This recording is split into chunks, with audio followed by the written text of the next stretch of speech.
आचार्यों ने आगम में भावों का कथन किया, अध्यात्म में उपयोगों का कथन किया और एक प्रकार से इनके ऊपर लिखे हुए टीकाओं ने कहाँ कहाँ पर किसको हम उपाय के रूप में स्वीकारते हैं, स्वीकारना चाहिए, इसका प्रतिपादन किया है। इसलिए हमें उपयोगों को किस ढंग से लगाना ये सीखना परम अनिवार्य है। आचार्यों ने स्पष्ट किया है कि मोक्ष मार्ग कहाँ से प्रारंभ होता है। इसके बारे में 3 होना अनिवार्य बताया। सम्यक दर्शन, सम्यक ज्ञान, सम्यक चारित्र, यही मोक्ष मार्ग है। इन तीनों के बिना मोक्ष मार्ग संभव नहीं है। जब यह बताया गया तो अध्यात्म ग्रंथों में कुछ और भी बताया जाता है, बताया कुछ नहीं गया है, किंतु ये शैली है उनकी। उन्होंने ये कहा है, ऊपर की जो गाथा है उसके ऊपर टीका लिखते हुए अम्बरीशन सूर्य ने कहा, पहले यह याद रखो। क्या याद रखो? कहाँ कहाँ पर होता है, कहाँ कहाँ पर मोक्ष मार्ग नहीं होता। उन्होंने ये कहा, ये एकांत से कह सकते हैं और आपको मान लेना चाहिए सर्वतः ये एकांत रूप से मोक्ष मार्ग तो श्रमण का नाम है, सामान्य का नाम है। जब तक सामान्य प्राप्त नहीं करोगे तब तक मोक्ष मार्ग मिलेगा नहीं, चाहे आप मुनि अवस्था में आ जाए अथवा गृहस्थाश्रम में रहे।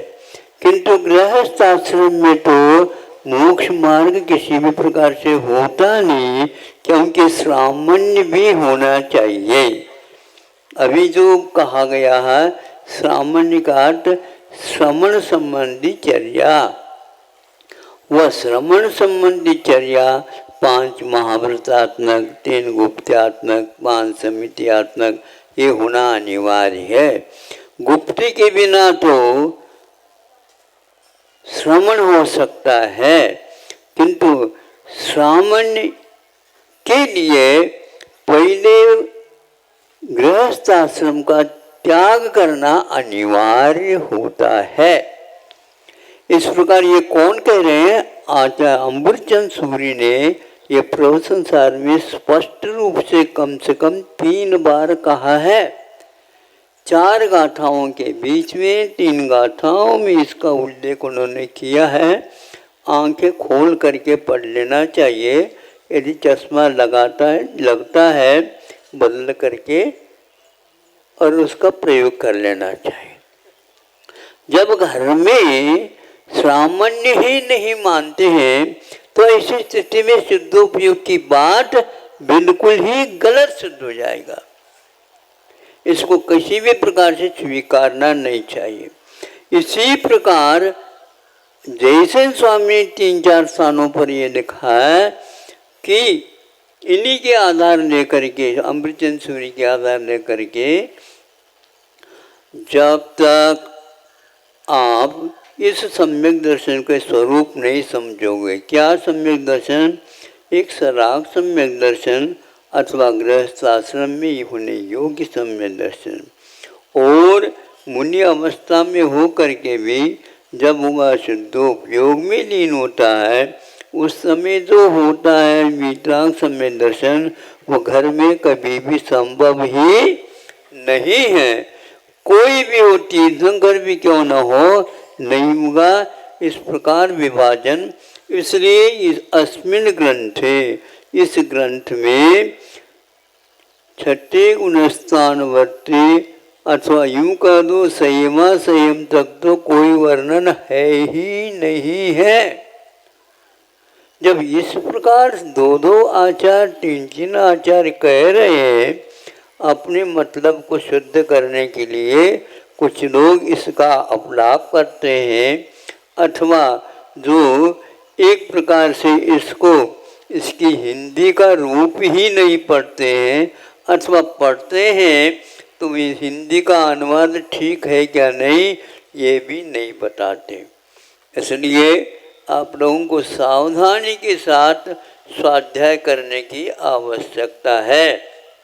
जिस कृषि का ग्रंथ तो नहीं पढ़ सकते हैं लेकिन कुंद कुंद का नाम लो, अमृतचंद जी का नाम लो और गृहस्थाश्रम में भी यदि सामान्य मानोगे तो कोई भी इसको स्वीकार नहीं कहेगा।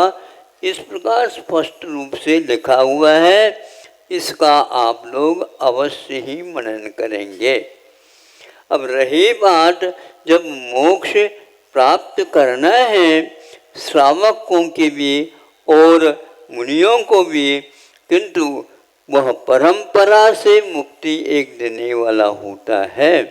यानी परंपरा का अर्थ ये होता है आज साक्षात नहीं, अथवा यूँ कहना चाहिए वीतरागता यदि मिलती है तो उसका कोई भी बाधा नहीं होती है। लेकिन वीतरागता तीनों के साथ प्राप्त होती है, अंश के रूप में कभी भी घर में नहीं हो सकती। इस प्रकार का वर्णन यत्र तत्र अध्यात्म ग्रंथों में है। इसलिए अपहृत संयम और एक उपेक्षा संयम गुप्ति के काल में होता है और अपहृत संयम जो है एक प्रकार से शुभोपयोगी प्रवृत्ति के काल में होता है, ऐसा आचार्यों का उल्लेख है। आप लोग 10 दिन तक इसका वाचन सुना, किंतु अध्यात्म और आगम इन दोनों की तुलनात्मक अध्ययन करना सीखो।